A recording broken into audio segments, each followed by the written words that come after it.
ఆ సొల్లు వాగుడు వాగే కేటీఆర్ కి సవాలు విసురుతున్నా. బిడ్డ ఇవాళ నేనే ముఖ్యమంత్రి, నేనే పిసిసి ప్రెసిడెంట్ను. రేపు రాబోయే పార్లమెంట్ ఎన్నికల్లో నేను సవాలు విసురుతున్నా. నీ చేతనైతే దమ్ముంటే, నువ్వు మగోడు అయితే ఈ తెలంగాణ రాష్ట్రంలో బిడ్డ ఒక్క సీటు గెలిచి చూపించు. నీ అయ్యా నువ్వు వస్తావో, నీ అయ్య వస్తాడో మా కార్యకర్తలు చూసుకుంటారు. బిడ్డ నువ్వు అనుకుంటున్నావా అల్లా తప్పగాడని? అల్లా తప్పగాలం కాదు, అవులగాళ్ళలాక అయ్య పేరు చెప్పుకొని కుర్చీలో కూర్చోలేదు సన్నాసోడా.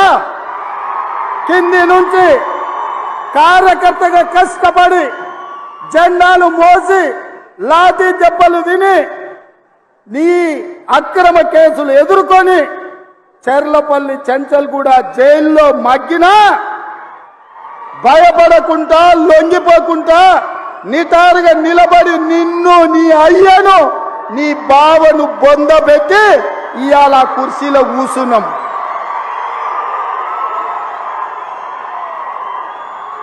ఈ కుర్చీ ఇనాం కింద వచ్చింది కాదు, ఈ కుర్చీ అయ్య పేరు చెప్తే వచ్చింది కాదు బిడ్డ.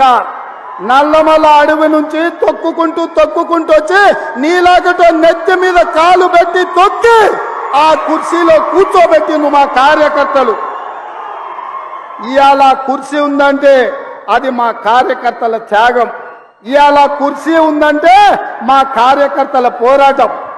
ఈ కార్యకర్తలు వీళ్ళు నాకు అండగా నిలబడ్డంత కాలం, నన్ను భుజాల మీద మోసినంత కాలం, నువ్వు కాదు, నిన్ను పుట్టించిన నీ అయ్య కాదు, వాళ్ళ దేవుడు వచ్చినా ఈ కుర్చీని తాకలేరని నేను ఇవాళ చెప్పదలుచుకున్నా.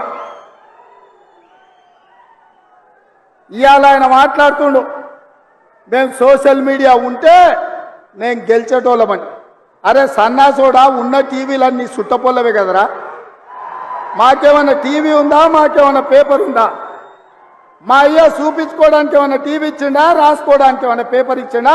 సొల్లువాగుడు వాగడానికి మాకేమన్నా మైకులు ఇచ్చిండా?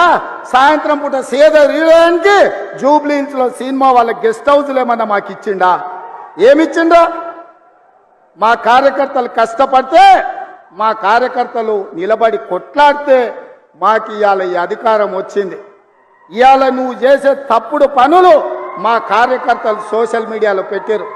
మాకు ఆ ట్యూబ్ అక్కర్లేదు, ఈ ట్యూబ్ అక్కర్లేదు, ఏ ట్యూబ్ అక్కర్లేదు. బిడ్డ నీ ట్యూబ్ లైట్ వలగొట్టే బాధ్యత మాత్రం మేము తీసుకుంటాం. ఆయన చివరికి దివాలా చెడి యూట్యూబ్ ఛానల్ పెట్టుకుంటామంటుండు. అట్లనే కృష్ణానగర్లో ఏదైనా బ్రోకర్ దందా కూడా పెట్టుకో. అది ఇది రెండు కలిస్తే బాగానే నడుస్తుంది నీ వ్యాపారం. ఇప్పటికి కూడా సిగ్గురాలే. వాళ్ళ కుటుంబం తోసుకుంటే తెలంగాణ ప్రజలు చెప్పు తీసుకొని కొట్టినరు అనే సంగతి ఆయనకు అర్థం కాలే. 10 ఏళ్ళు అడవి పందుల్లాక చెరుకు తోట మీద పడి అడవి పందులు తిన్నట్టు మా వికారాబాద్ పరిధి తాండూరు ప్రాంతంలో పల్లి చేను వేసుకుంటే అడవి పందులు రాత్రిపూట చేను మీద పడితే ఆ పంట కాపాడుకోనికి మా రైతులు కరెంటు తీగలు పెట్టి కాపాడుకుంటారు. అట్లనే తెలంగాణ ప్రజలు అడవి పందుల్లాక తెలంగాణ మీరు తెగమెక్కుతుంటే కరెంటు వైర్లు పెట్టి మిమ్మల్ని కరెంటు తీగలకు బలిచ్చి ఇవాళ కాంగ్రెస్ పార్టీని అధికారంలోకి తీసుకొచ్చారు. అందుకే మిత్రులారా, ఇవాళ నేను ఒక్క మాట చెప్పదలుచుకున్నా. సోనియమ్మ మాట ఇచ్చిందంటే అది శిలాశాసనం.